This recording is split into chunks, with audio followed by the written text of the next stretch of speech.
What makes a true leader? Is it power, position, wealth, or is it something deeper? Something that cannot be bought, demanded, or faked? True leadership is personal. It is how you live, how you serve, and how you touch the lives of others. On August 15, 2025, at Discovery Primea Hotel in Makati City, the Institute for Business Transformation and the BCBP Makati Business Forum brought together leaders of faith and business.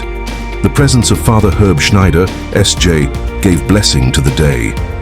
The program was guided warmly by Joey Avellana, and among the community sat men and women whose lives are dedicated to service, including Ani Serrato, Global President of BCBP, and Rodien Paca, Director for Marketing Linkages of IBT, both bearing witness to a moment of transformation.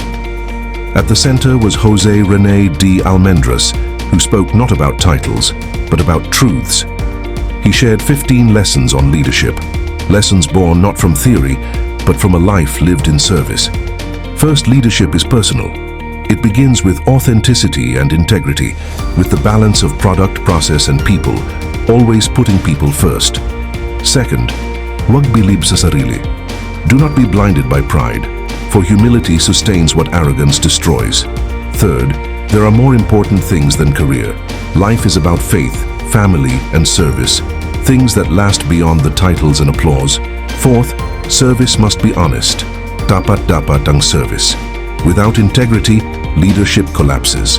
Fifth, business can serve society.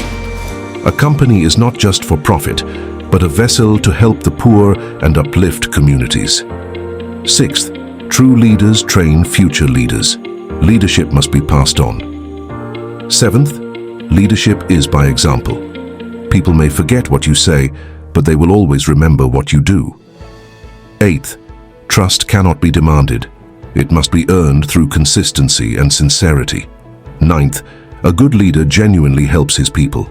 He does not exploit them, he uplifts them. 10th, leadership is about people, never about power. Influence, not position, is what matters. 11th, a leader must learn from his people. Wisdom flows both ways. 12th, managers are not owners, they are stewards. Authority is entrusted, never absolute. 13th, a leader must know his life purpose. When purpose is clear, burdens become lighter. 14th, a leader must listen, deeply, not only to words, but to hearts. 15th, leadership must be Christ-centered, for Jesus showed us the greatest style of leadership, humble, servant, and heart-driven. These were not simply lessons to write down, they were truths to live by. They echoed across the room, reaching those who shepherd communities worldwide, those who strengthen IBT's bridges of faith and business, and every brother and sister seeking meaning in their vocation. 15 lessons, 15 truths. A call to live not for power, but for people, not for pride, but for service, not for self, but for Christ. Because in the end, leadership is not about power, it is about people, it is about Christ.